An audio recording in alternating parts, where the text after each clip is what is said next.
नमो सिद्धाणम नमो आयर्याणम नमो वज्रायाणम नमो लोई सवसावनम।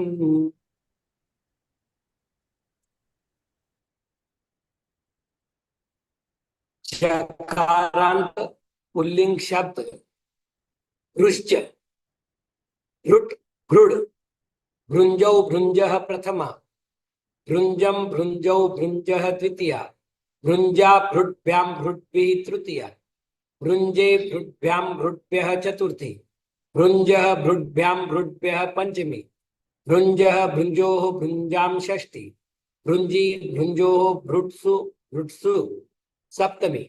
हे भृट हे भृट हे भृंजौ हे भृंज संबोधन।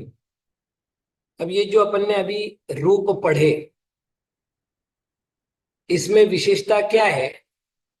एक ट बना एक द बना, तो विराम में तृतीय वर्ण का प्रथम वर्ण भी बनता है। यह अपन संधि के प्रकरण में देख चुके हैं। बाकी आप देख लीजिए, जहां व्यंजनांत विभक्तियां वहां पर ड बना है, चाहे वो भ्रुड्भ्याम हो, भ्रुड्भी हो, भ्रुड्भ्य हो। और यहां जो है ट के बाद सकार आने पर विकल्प से त का आगमन होता है। ये अपन नियम देख चुके हैं।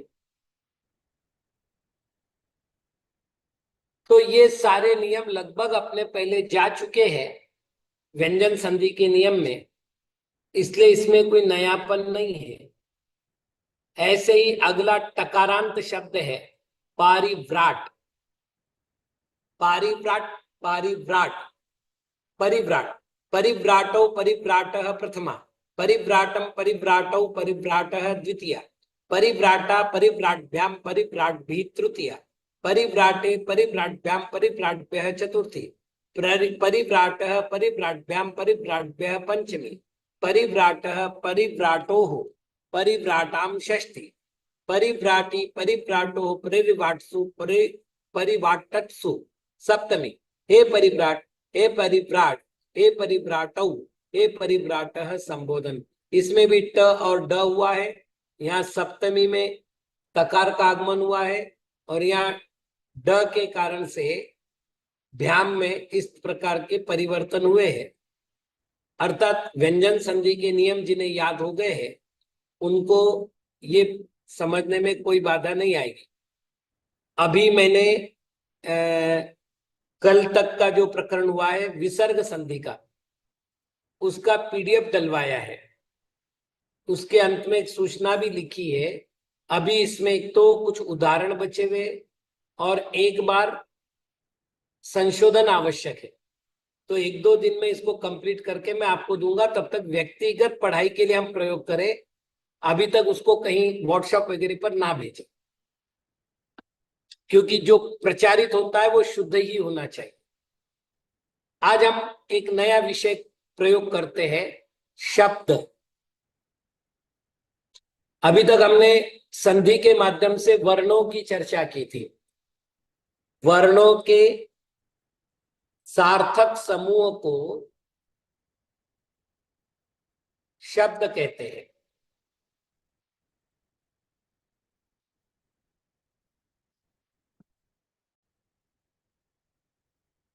अब यहां पर एक विशेषण क्या है? सार्थक होना चाहिए। जैसे मैंने कहा घर, तो इसका एक अर्थ हुआ है रहने का स्थान। ठीक है ना? ऐसे ही मैंने कहा जिनालय, तो इसका एक निश्चित अर्थ हुआ, जिनेंद्र भगवान का मंदिर। तो यदि वर्ण मिलते हैं और उसका कोई अर्थ निकलता है, हाँ, अन्यथा हम कहीं से कुछ भी, जैसे आपको बताऊं भक्त शब्द है, अब हमने इसको भक और त करना शुरू कर देवे, तो भक का कोई अर्थ निकल रहा है क्या? तो ये अब शब्द नहीं बना। सार्थक होना अनिवार्य है। तो जब सार्थक शब्दों के समुदाय को हमने शब्द कहा, तो इस शब्दों के संस्कृत भाषा में मुख्य रूप से 3 भेद किए हैं। नाम, धातु, नाम अव्यय और धातु।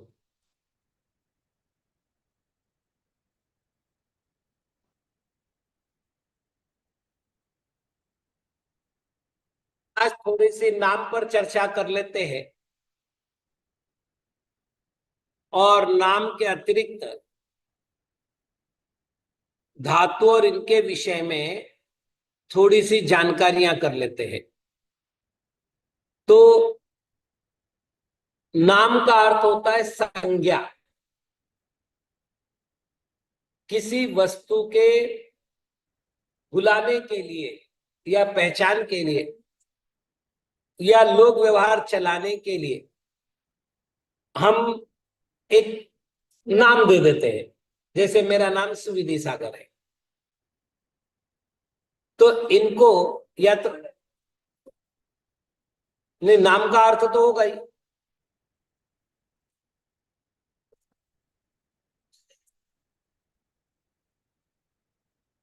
नहीं, ऐसा भी नहीं है, कहीं ना कहीं तो नाम है। चलिए, इसमें से अपन जो नाम की बात कर रहे हैं, ये नाम किसी व्यक्ति, वस्तु, स्थान या भाव आदि के लिए प्रयोग होता है। मतलब संज्ञा शब्द जो प्रयोग होगा, या तो वस्तु के लिए होगा, या तो व्यक्ति के लिए होगा, या स्थान के लिए होगा, या भावों के लिए होगा।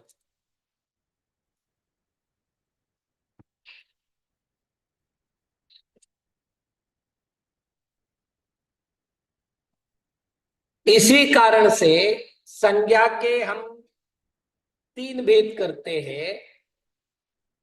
व्यक्तिवाचक संज्ञा,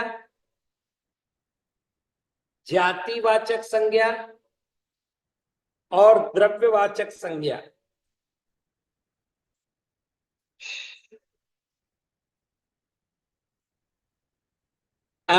कुछ बातें तो हमको याद करनी ही नहीं है।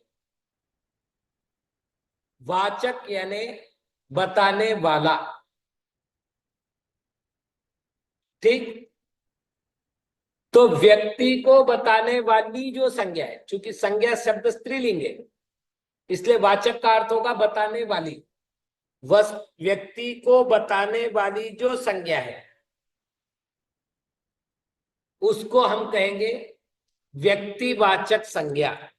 जैसे समय सार, जैसे मुंबई, ठीक है ना। स्थान भी व्यक्ति कहलाता है सामान्य रूप से। और जातिवाचक संज्ञा तो समान धर्म वाले पदार्थों के समूह को जाति कहते हैं। तो जिस संज्ञा से जाति का बोध होता है, जैसे जैन। अब इस जातिवाचक संज्ञा के भी 2 भेद हैं, द्रव्यवाचक और समूहवाचक। ये भाववाचक चाहिए था तीसरा, ये गलत लिखा गया। समूह, ये जो जातिवाचक है इसके 2 भेद है, एक द्रव्यवाचक और एक समूहवाचक। जिससे द्रव्य का, धातु का बोध होता है उसे द्रव्यवाचक संज्ञा कहते हैं। जैसे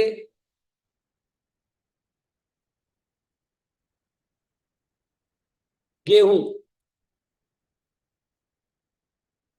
अब एक अन्न की जाति हुई है, लेकिन इससे द्रव्य का बोध हो रहा है, ठीक है ना। ऐसे ही स्वर्ण, रजत द्रव्य को बता रहे हैं, लेकिन एक व्यक्ति नहीं है, ये जो है एक समूह है, मतलब एक जाति है पूरी की पूरी। तो समान धर्म वाले पदार्थ के समूह को हमने जाति कहा है। इसमें द्रव्यवाचक जब जाति होगी तो ये होगा, और जब समूहवाचक जाति होगी तो हम कहेंगे सेना, पुस्तकालय, जैन, मनुष्य। ठीक है ना। तो जिन नामों से पदार्थों का व्यक्ति का बोध नहीं होता, एक समूह का बोध होता है, उसको हम समूहवाचक संज्ञा कहेंगे। तो जातिवाचक के दो भेद हो गए। अब जिन नामों से अवस्था, गुण, दोष, धर्म इनका ज्ञान होता है,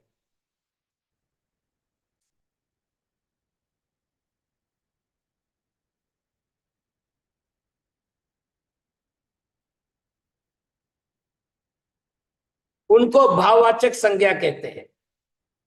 जैसे हमने कहा वृद्धत्व, तो ये कौन सा नाम हो गया? भाववाचक। भाववाचकता में अवस्था बताने वाले। ठीक। मैंने कहा माधुर्य, तो ये गुण हो गया।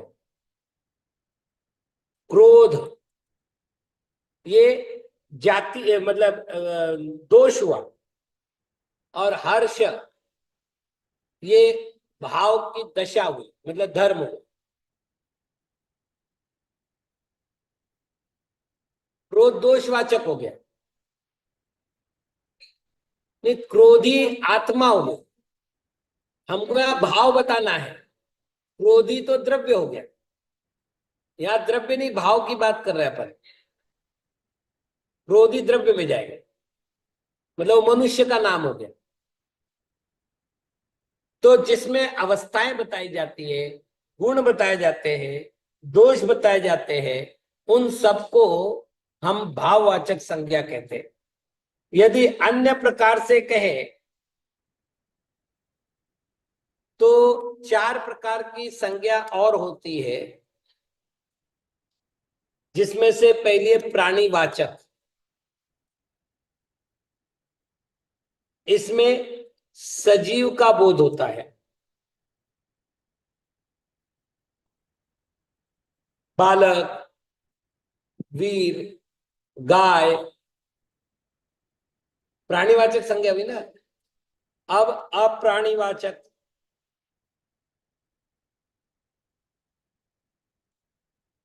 जैसे पुस्तक, घर, धन। अब ये सब क्या है? अजीव।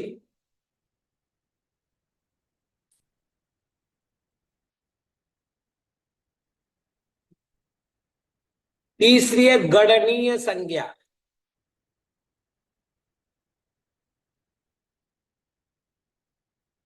जिससे गिनती की जाती है।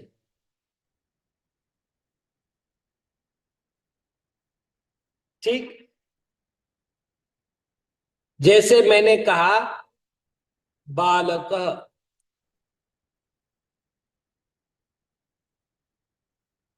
हाँ जी। आप मुझे बताओ बालक यानी कितना हुआ? अरे एक बालक हुआ, है ना। बालकौ, है ना। तो ये काय में आए? गणनी में आए, मतलब जिसकी गिनती की जा सकती है। और अगणनीय, जैसे मैंने कहा जलम। जलम, तो बताओ एक जलेगी, दो जलेगी, चार जलेगी, पांच जले? हाँ। तो बोले ऐसे नहीं गिनती कर सकते। तैलम,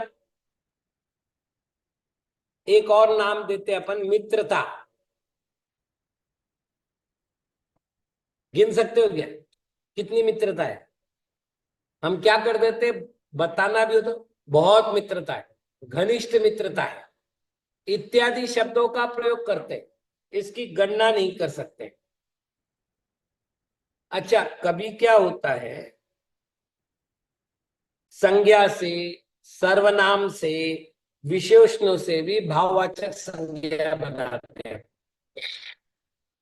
भाववाचक संज्ञा बनाने के लिए संस्कृत भाषा में आ, दो प्रकार के प्रत्ययों का प्रयोग आता है। एक अपन सरल सरल करें त्व प्रत्यय या ता प्रत्यय। आगे प्रत्यय के प्रकरण में देखेंगे ही, केवल भाववाचक संज्ञा हमको बनानी है ना। तो जैसे हमने कहा पुरुष, तो पुरुष हो गया व्यक्ति। अब इसी को भाव बनाना है तो क्या बोलेंगे? पुरुषत्व, पुरुषता, मित्र, तो मित्रत्व, मित्रता, पशु, पशुत्व, पशुता, मम, ये सर्वनाम है। मेरा, तो ममत्व, ममता, निज, ये भी सर्वनाम है। निजत्व, निजता, सुंदर, ये विशेषण है। सुंदरत्व, सुंदरता, मतलब नाम, सर्वनाम, विशेषण, इनके द्वारा भी हम भाववाचक संज्ञा को बनाते हैं। ये महत्वपूर्ण इसलिए है कि हमको कभी बोलना होता है, खास तौर से जब हम साहित्य लिखने बैठते हैं, तो हमारे पास एक ही शब्द को कुछ अलग ढंग से बोलने की क्षमता होनी चाहिए। राम का नाम,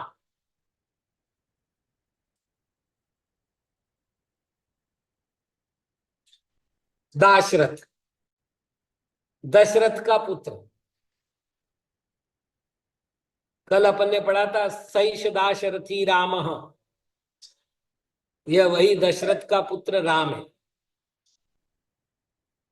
तो अब जैसे दाशरथ लिखेंगे, कुछ नवीनता आएगी शब्दों। हर बार राम राम राम लिखने से नवीनता नहीं आएगी, पढ़ने वालों में मतलब बौद्धिक स्थिरता नहीं होगी, वो सीरियली पढ़ते चले। तो कई बार ऐसा होता है कि हमको बनाना पड़ता है। शक्कर मधुर है, शक्कर का माधुर्य, शक्कर की मधुरता, शक्कर का मधुरत्व, तो वाक्य रचना में सुंदरता आती। तो शब्दों का जो प्रयोग सीखना है वह इसी प्रकार से करते हैं। और यदि अपन जो शब्द रूप देख रहे हैं, उसमें अपन ने दो प्रकार के शब्द देखे थे। एक स्वरांत शब्द जिसको संस्कृत में कहते अजंत, और एक व्यंजनांत शब्द,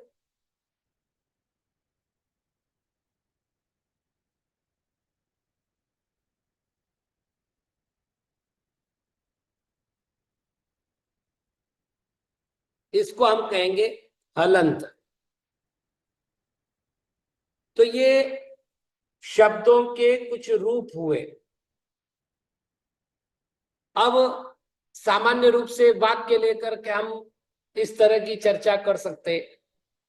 राम ने सीता से कहा, तो राम ये व्यक्तिवाचक संज्ञा हुई, सीता भी व्यक्तिवाचक संज्ञा हुई लेकिन स्त्रीलिंगी संज्ञा हुई। तो इस प्रकार से भेदों को हम कर सकते हैं। मूल बात मुझे ये बतानी थी कि हम लोग जो पढ़ रहे हैं, अभी हमने कहा कि तीन प्रकार के शब्द हमारे बहुत प्रयोग में आते हैं। पहला नाम, दूसरा अव्यय और तीसरा धातु। अब हम थोड़ी सी अव्ययों की चर्चा कर लेते हैं।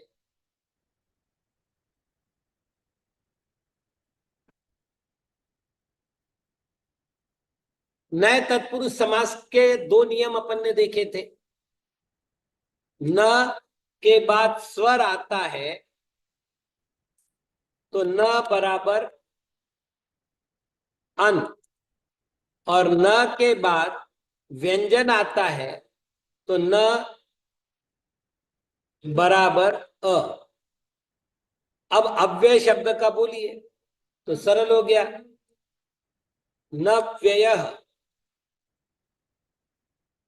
अव्ययः। व्यय का अर्थ होता है विनाश। इसके कुछ उदाहरण देख लेते हैं। तो व्याकरणकारों ने कहा कि सदृशम त्रिषु लिंगेषु, जो तीनों लिंगों में समान रूप से रहता है। उदाहरण देख लेते। अपन हिंदी में वाक्य लिखते हैं अभी, ताकि अपने को प्रकरण समझ में आ जाए। तो और, ठीक, पुल्लिंग पुल्लिंग शब्द लेवे, राम और श्याम। स्त्रीलिंग स्त्रीलिंग शब्द लेवे, सीता और गीता। नपुंसक नपुंसक लिंगी शब्द लेवे, सम्यक दर्शन और सम्यक ज्ञान। बताइए, लिंग बदलने पर और शब्द का रूप बदला? नहीं बदला।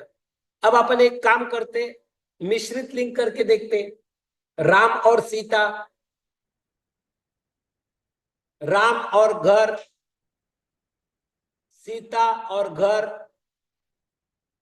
अब इसमें घर नपुंसक लिंगी था, सीता स्त्रीलिंगी है, राम पुल्लिंग है, लेकिन क्या इनका प्रयोग करने में और बदला?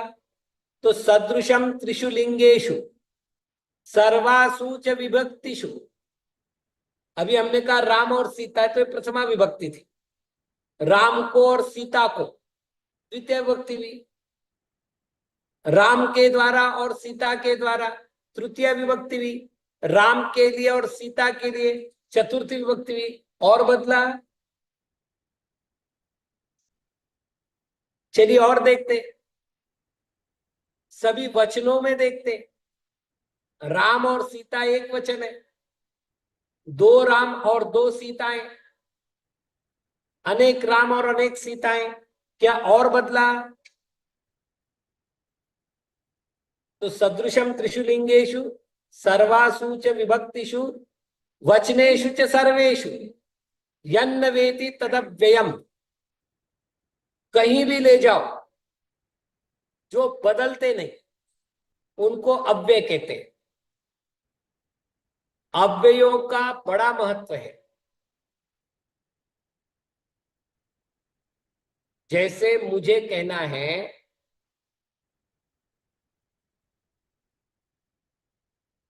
सम्यक दर्शन ज्ञान चारित्र मोक्ष का कारण है, तो मैं क्या बोलूंगा? सम्यक दर्शनम, सम्यक ज्ञानम, सम्यक चारित्रम च मोक्ष कारणम भवति।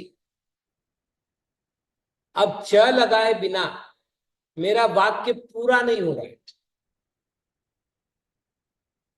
है ना। प्राग त्रैवेकेभ्य कल्पा आकाशादेक द्रव्याणि। अब ये सब अव्यय है, यदि ये नहीं लगाते हैं वाक्य पूरा नहीं होता।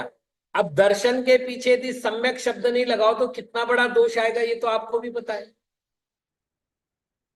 अब ये जो सम्यक शब्द लगा रहे हैं ये अव्यय है,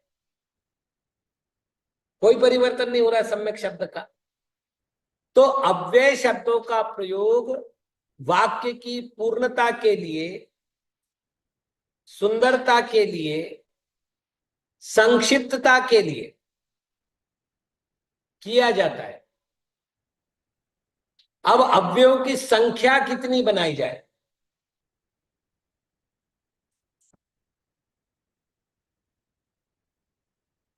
नहीं, आपने और का देखा ना, लेकिन मैं कह रहा हूं कि प्राग ग्रैवेकेभ्य, ग्रैवेक से पहले तक, तो छोटा हो गया कि नहीं वाक्य प्राक लगा करके। आकाशादेक द्रव्याणि, ऐसे कई सारी चीजें। आगे अपने को प्रकरण आएगा। मैं ये बात इसलिए कह रहा हूं कि मेरी समस्या है कि मैं अव्यय कितने बताऊं, इनकी निश्चित संख्या नहीं है। अव्यय की आप कहो कि इतनी संख्या बनाओ, तो इतनी ही संख्या नहीं है। अव्ययों का अर्थ निश्चित है। मेरे पास एक मेरे द्वारा लिखी हुई पुस्तक है जिसमें मैंने 500 से अधिक, शायद 400 या 500 से अधिक अव्ययों का संकलन किया हुआ है, और वो अंतिम नहीं है। नहीं नहीं, वो तो धातु है, अव्यय बोल रहा हूं। वो निश्चित नहीं है कि इतने ही करो। यदि मैं शब्द को सामने लेकर बैठूं तो मेरी संख्या और बढ़ जाएगी। तो अब सबकी सब अव्यय सबको प्रतिदिन प्रयोग में नहीं आते, लेकिन कुछ अव्यय होते हैं जैसे एवं, एव, अपि, तू, ही, खलु, है ना। चूंकि मुझे जो है ये जो कोर्स कंप्लीट करना है वो कुछ महीनों में कंप्लीट करना है संस्कृत का। एक एक पर अगर पूरा समय देता जाऊंगा तो मैं कर नहीं पाऊंगा। तो मैं क्या करूंगा कि अव्यय का जो प्रकरण है, अपन 100 सवा 100 अव्यय ऐसे निश्चित कर लेते हैं जो नित्य प्रयोग में आते हैं। चाहे आप कोई ग्रंथ पढ़ रहे हो, चाहे आप कोई प्रश्न के उत्तर दे रहे हो। अब आपको बता रहा हूं, न्याय शास्त्र में देखोगे तो ननु च, यहां से या ननु शब्द से प्रश्न शुरू होगा। इति चेत, चेत पर जाकर प्रश्न समाप्त होगा। नो चेत, नहीं हो तो, ये शर्तीय अव्यय हो गया। ऐसा नहीं करते हो तो नो चेत, यति, न पठसी, यदि पठसी नो चेत, यदि तुम नहीं पढ़ते हो, है ना। तो कई ऐसे अव्यय, तो अपन मैं क्या करूं, 125 150 100 जो भी अव्यय संग्रह मतलब ऐसे लगते हैं कि जो रोज प्रयोग में आते हैं, उन रोज प्रयोग में आने वाले अव्ययों को मैं एक लिस्ट बना करके आपको दे देता हूं। अब ये तो रटने का विषय, अव्यय और उसका अर्थ। अब प्रयोग में कैसे आते हैं, ये अपन जैसे जैसे वाक्य पढ़ते जाएंगे वैसे वैसे उनका प्रयोग समझ में आता जाएगा। चलिए एक और शब्दों की चर्चा करते हैं, और वो है विशेषण। इनका बड़ा महत्व है। अब देखिए, नील कमल ले आओ।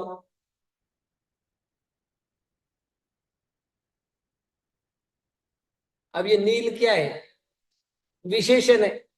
सुंदर बालक, वीर पुरुष, तपस्वी साधु। अब ये जो पहले जोड़ा है संज्ञा से पहले, ये सारे विशेषण है। तो जो संज्ञा की या सर्वनामों की अथवा क्रिया की विशेषता बताते हैं।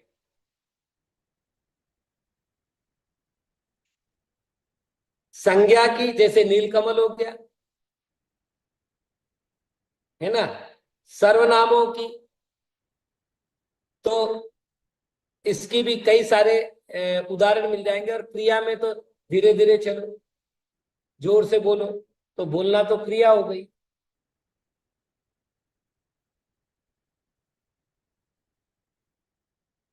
तो जो विशेषता बतावे, बस इतना ध्यान रखना है, विशेषता बताने वाले जो शब्द होंगे उनको कहेंगे विशेषण, और जिसकी विशेषता बताई जा रही है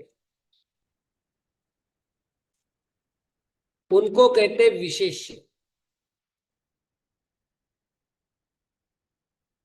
जैसे नील कमल, इसमें कमल हो गया विशेष्य और नील हो गया विशेषण।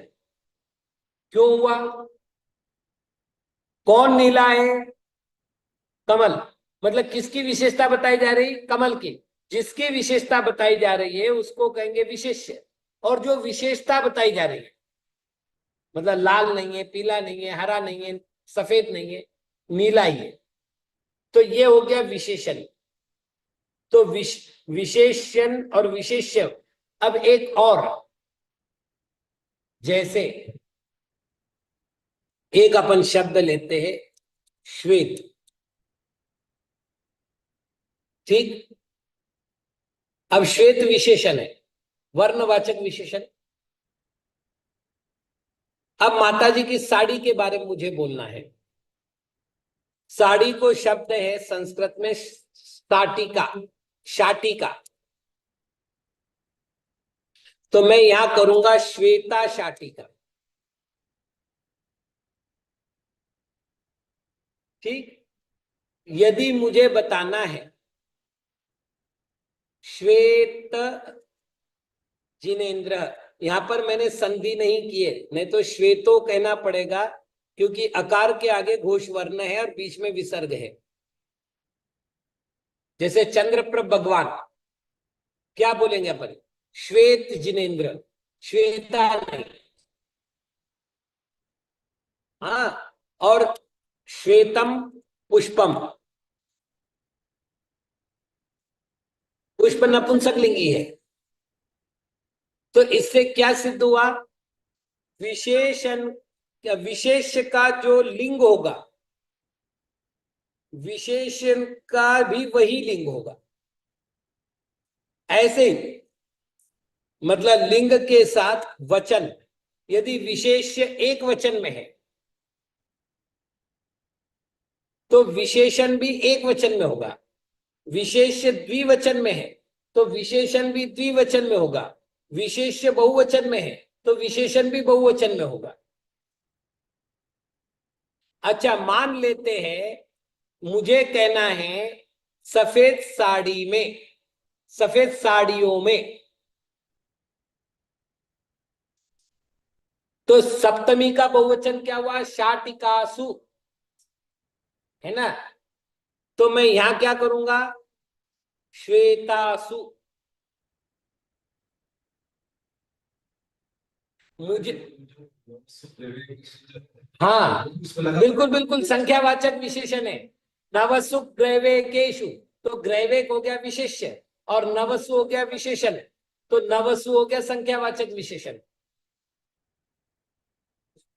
नहीं नहीं, है तो सही, विशेषण तो है। ठीक है। ऐसे ही मान लेते, अब सफेद जिनेन्द्र कितने, ये तो आपको मालूम होगा।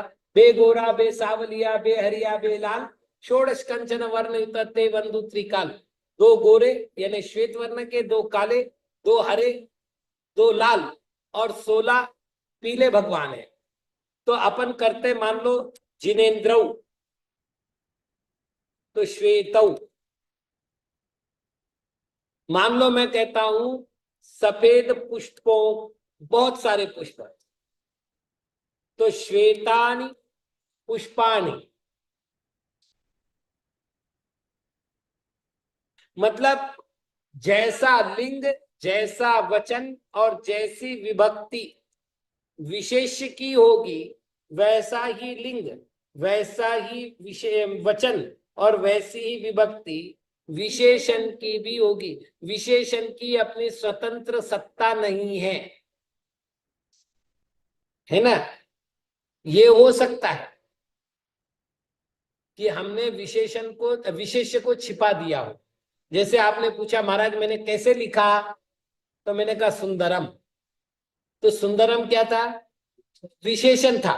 किसका? लिखने का। अब लिखने को मैंने बोला नहीं, है ना। तो ऐसा हो सकता है कि लुप्त करता हो, मतलब लुप्त विशेष्य हो, लेकिन विशेषण जो होगा वो उसी का अनुसरण करेगा, ये निश्चित है। तो जैसे मैंने कहा वासुदेव सुंदरः अस्ति, तो वासुदेव चूंकि पुल्लिंग है इसलिए सुंदर पुल्लिंग हुआ। इदम वनम सुंदरम अस्ति, वनम सुंदरम, अब सुंदर नहीं बोल रहा हूं।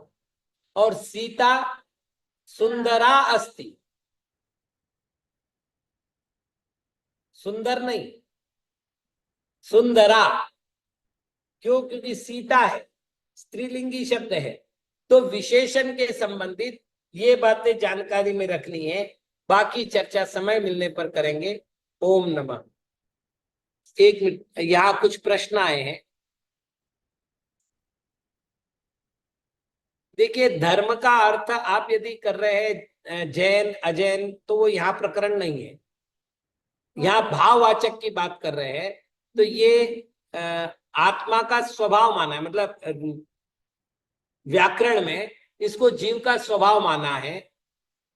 हर्ष को, विषाद को, मतलब धर्म माना।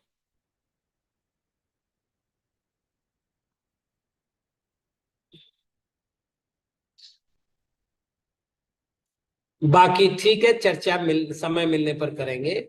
ओम नमः।